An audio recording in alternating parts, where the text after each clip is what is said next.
आज एप्लीकेशन इतनी पावरफुल हो चुके हैं जो कि मुझे बताने की ज़रूरत नहीं है। आप डेली बेसिस पे इन एप्लीकेशंस का यूज़ करते हैं और इन सब एप्लीकेशन में एक चीज़ कॉमन है, वो है डेटा। चाहे आप इंस्टाग्राम यूज़ कर रहे हो, नेटफ्लिक्स यूज़ कर रहे हो या यूट्यूब यूज़ कर रहे हो, ये सारी एप्लीकेशंस हमसे बहुत सारा डेटा लेती हैं और उस डेटा पे वो मशीन लर्निंग मॉडल बनाती हैं, जो कि यूजर के नेक्स्ट मूव को प्रिडिक्ट करता है। जैसे नेटफ्लिक्स को पहले से पता है कि तुम किस तरह की मूवी देखते हो, वो वैसा ही मूवी सजेस्ट करता है। या यूट्यूब जो तुम्हें तुम्हारे इंटरेस्ट के हिसाब से वीडियो को सजेस्ट करता है। ये सब पॉसिबल हो रहा है डेटा साइंस की वजह से। डेटा साइंस का मेन गोल होता है कि रॉ डेटा से यूजफुल इंफॉर्मेशन निकालना और उस पर एमएल मॉडल बनाना जो यूजर के नेक्स्ट मूव को प्रिडिक्ट करे। इंडिया में एक डेटा साइंटिस्ट की एवरेज सैलरी 12 एलपीए है और आजकल के कॉम्पिटिटिव माहौल में सारी कंपनीज को डेटा साइंटिस्ट चाहिए, चाहे वो top MNCs like Google, Microsoft, Amazon हो या मिड साइज स्टार्टअप्स। अब सवाल आता है कि 2026 में हम डेटा साइंटिस्ट कैसे बन सकते हैं।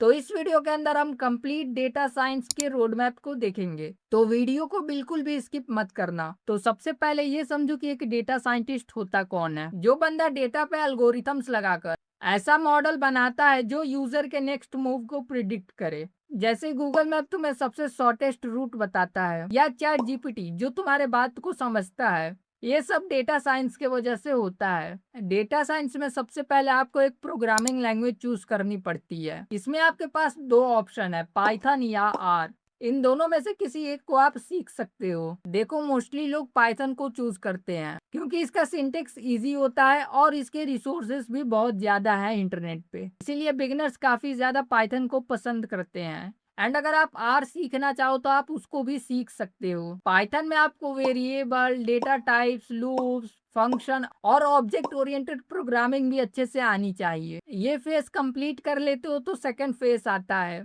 जो है डेटा प्री प्रोसेसिंग, जिसमें आप नमपाई और पांडास को सीखते हो। नमपाई कॉम्प्लेक्स डेटा पर कैलकुलेशन इजीली और फास्टली परफॉर्म करता है। इसमें आप वेक्टर और मैट्रिसेस जैसी चीजों को भी सीखते हो जो कि हमें डेटा साइंस में काफी ज्यादा हेल्प करता है। एंड पांडास डेटा को क्लीन करने, डुप्लीकेट्स वैल्यू को रिमूव करने के काम आता है। जैसे हमारे पास एक्सेल में टेबल्स होती है, वैसे ही पांडास के अंदर हमारे पास डेटा फ्रेम्स होते हैं। हम पांडास के हेल्प से रॉ डेटा को क्लीन और मॉडल को ट्रेन करने लायक डेटा बनाते हैं। थर्ड फेज आता है आपके मैथ्स का, जिसमें आपको 4 chapters statistics, probability, linear algebra और कैलकुलस को पढ़ना है। मैथ्स की हेल्प से हम ये जान पाते हैं कि हमारा मॉडल बिहाइंड द सीन कैसे काम कर रहा है या इंटरनली मॉडल कैसे काम कर रहा है। स्टैटिस्टिक्स में आपको मीन, मीडियन, मोड जैसे टॉपिक को पढ़ना है। प्रोबेबिलिटी के अंदर आपको बेस थ्योरम, हाइपोथेसिस टेस्टिंग जैसे टॉपिक को पढ़ना है। एंड लीनियर अलजेब्रा के अंदर वेक्टर मैट्रिसेस जैसे टॉपिक को पढ़ना है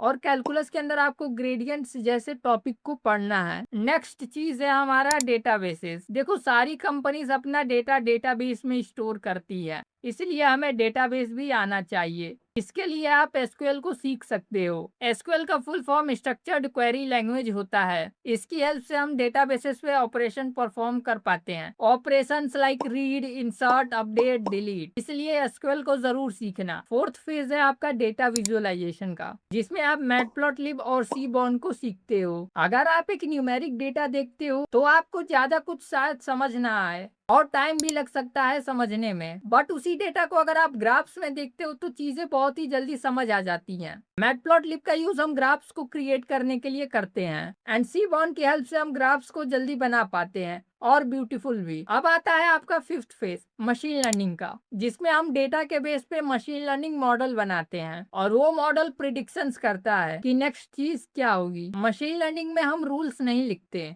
मीन्स यहाँ पर हम कोई कंडीशन नहीं लिखते कि इस वैल्यू पर ये चीज हो। नॉर्मल कोडिंग की तरह हम सिर्फ डेटा देते हैं जिसमें हमारे पास इनपुट और आउटपुट दोनों चीजें होती हैं और एमएल खुद डेटा से लर्न करता है और प्रिडिक्शंस करता है। आप डेली लाइफ में एमएल एप्लीकेशंस देखते हो जैसे Google spam, bank fraud detection और जहां आप इस वीडियो को देख रहे हो मतलब यूट्यूब। ये सब एमएल एप्लीकेशंस हैं। मशीन लर्निंग का गोल है कि डेटा से मशीन को सिखाना। इसके लिए आप स्काईकेट लर्न का यूज करते हो। स्काईकेट लर्न एक मशीन लर्निंग लाइब्रेरी है। इसकी हेल्प से आप इजीली मशीन लर्निंग मॉडल बना पाते हो। सिक्स्थ फेज आता है आपका डीप लर्निंग का, जिसमें आप न्यूरल नेटवर्क्स को क्रिएट करते हो जो ह्यूमन ब्रेन से इंस्पायर्ड होता है और मशीन लर्निंग का एडवांस वर्जन होता है जहां पर मशीन डीप लेवल में चीजों को लर्न करती है। इसका प्रैक्टिकल एग्जांपल गूगल फोटोज जो कि फेस रिकॉग्नाइज करके लोगों को आइडेंटिफाई करता है, या वॉइस असिस्टेंट जो कि तुम्हारी बात को समझते हैं।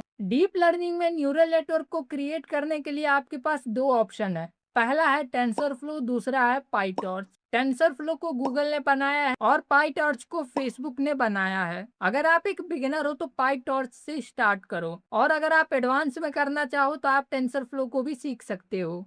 इसी फेज में आपके पास स्पेशलाइजेशंस भी आती हैं, जैसे कि generative AI, NLP, computer vision. इन सब में से आप किसी एक में स्पेशलाइजेशन भी कर सकते हो। सेवेंथ फेज आता है आपका डेप्लॉयमेंट का, जिसमें आप अपने मॉडल को इंटरनेट पे लाइव करते हो जो कि रियल वर्ल्ड में यूजर की प्रॉब्लम को सॉल्व करता है। इसके लिए आप फास्ट एपीआई को सीख सकते हो। फास्ट एपीआई एक फ्रेमवर्क है जो कि हमें रियल वर्ल्ड एपीआई को क्रिएट करने में हेल्प करता है।